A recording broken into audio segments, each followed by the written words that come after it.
Bonjour à tous, c'est Pierre de Connecte la Terre. Aujourd'hui, je vous fais une nouvelle vidéo toujours sur le thème de la santé et je vous explique pourquoi vous devriez tenir un dossier santé pour vous, individuel, qui permettra d'être rempli de tous vos antécédents, de vos ordonnances, des différents traitements que vous avez pu prendre, des différents spécialistes que vous avez consultés, des motifs de consultation, de ce qui a été fait, de tout ce que vous avez pu tester pour votre santé et qui a fonctionné ou non.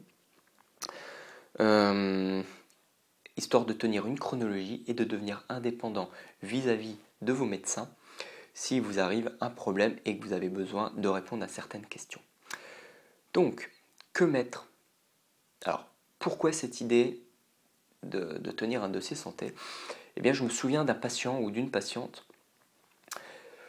à qui que je voyais pour la première fois et à qui je demandais tous ses problèmes de santé ainsi que ses traitements. Et comme la plupart des patients d'un certain âge, ou même quel que soit leur âge, on s'aperçoit que les gens ne savent même pas les problèmes de santé qu'ils ont et encore moins connaissent les médicaments.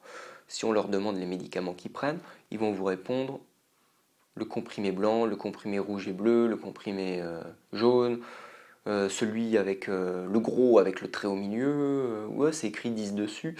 Oui, alors non, ça ne fonctionne pas. Le médecin ne saura pas du tout ce que vous prenez. C'est pas du tout notre truc. On sait pas, on sait pas, on sait pas.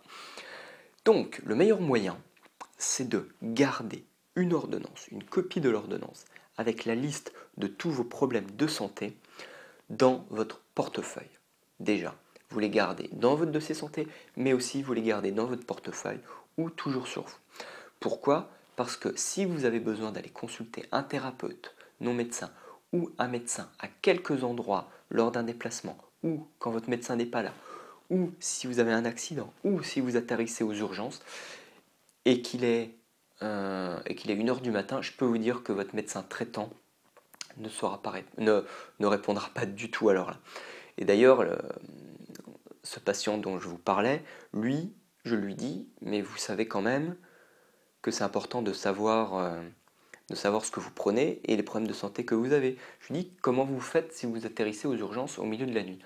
Oh, bah, les médecins se débrouilleront. Et puis, ils appelleront le médecin. Oui, alors à 1h du matin, non, ça ne fonctionne pas. Ça, hein, oublie complètement, le médecin, il dort. D'accord? Il n'est pas toujours là. Alors,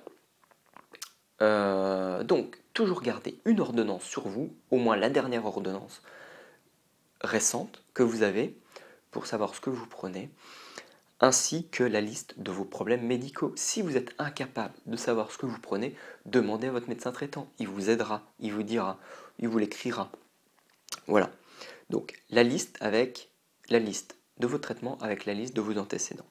Deuxièmement, si c'est possible, et ça vous pouvez toujours demander à votre médecin généraliste, c'est d'avoir dans votre dossier santé tous les comptes rendus des spécialistes que vous avez consultés ou si vous avez été hospitalisé. Ça, c'est vraiment important pour connaître votre histoire. Même si vous ne comprenez pas, c'est pas grave, puisque toujours dans la même optique, si vous devez consulter un autre médecin ailleurs, vous aurez les comptes rendus. Et puis pour vous, c'est toujours bien d'avoir ces comptes rendus avec vous. Même si vous devez changer de médecin, par exemple, ça fait gagner du temps. Si, par exemple, vous avez déjà fait votre groupe sanguin, si vous avez été perfusé, gardez votre carte de groupe sanguin aussi dans votre dossier et une copie sur vous, ou l'inverse. Si vous avez fait des radiographies ou certains examens d'imagerie radiologique, là, c'est pas la peine de tous les garder. Il y en a certains, si par exemple, c'est des petits bobos, quelque chose d'aigu, et d'autant plus si c'était négatif, ne vous sentez pas obligé de tout garder. D'accord? Ça, vous pouvez jeter. L'autre jour, par exemple, j'ai fait le tri dans toutes les radios, que ce soit moi ou la famille. On a tout jeté, on a jeté tout ce qui ne convenait pas. Si, par exemple, vous avez eu un accident, que vous avez été dédommagé, et que le dossier peut toujours être rouvert, gardez les radios, gardez les comptes rendus. Ça, c'est important, s'il y a besoin de rouvrir le dossier des années plus tard. Donc, gardez vraiment ce qui est pertinent pour vous. Vous pouvez à la limite aussi toujours demander à votre médecin. Les résultats des prises de sang, vous pouvez les garder. Alors, si c'est des prises de sang basiques et que tout a été toujours normal, ça ne sert à rien de garder. ou au moins la dernière pour avoir une valeur de référence sur la dernière biologie. Et encore, les cabinets de biologie, en général, affichent toujours la valeur précédente sur la dernière prise de sang. Voilà. Donc, si par exemple, c'est des prises de sang qui ont été faites qu'une fois sur des bilans hormonaux ou certaines vitamines, etc., vous pouvez les garder. Mais c'est toujours important d'en avoir une. D'autant plus si vous avez des prises de sang dans le cadre d'un suivi biologique chronique.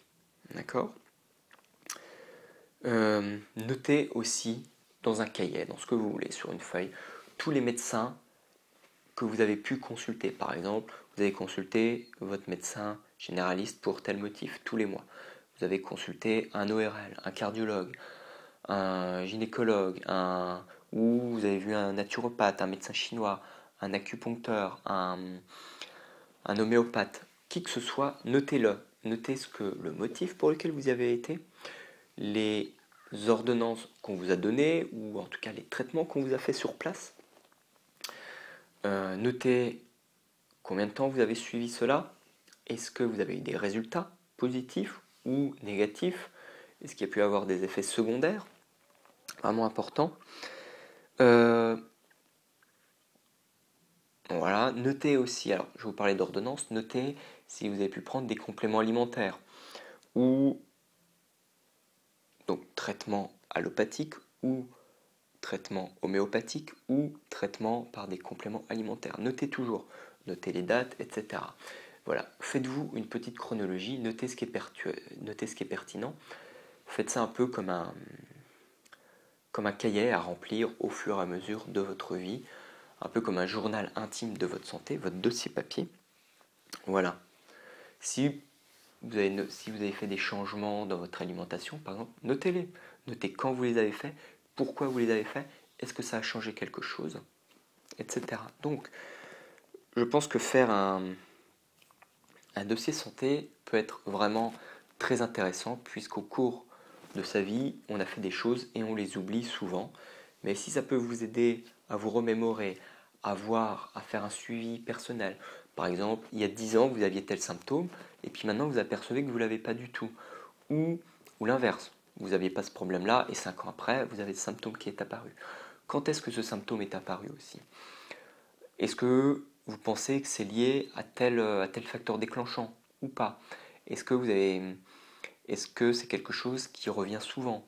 Et dans quelle occasion? Vraiment, dès que quelque chose apparaît ou disparaît, essayez de voir ce que vous avez changé dans votre vie, que ce soit votre mode de vie, votre alimentation, au niveau du stress, est-ce que vous travaillez plus, est-ce que vous travaillez moins, est-ce que c'est parce que vous faites du sport, est-ce que c'est parce que vous avez arrêté tel cosmétique, ou est-ce que ce problème est apparu depuis que vous avez introduit tel nouveau médicament, ou que vous mangez ci ou ça, ou que vous mettez telle crème. Voilà, notez le plus petit détail, recherchez la cause à effet, ce que certains médecins oublient de faire, mais devenez indépendant. Voilà, devenez toujours actif de votre propre santé, apprenez à noter.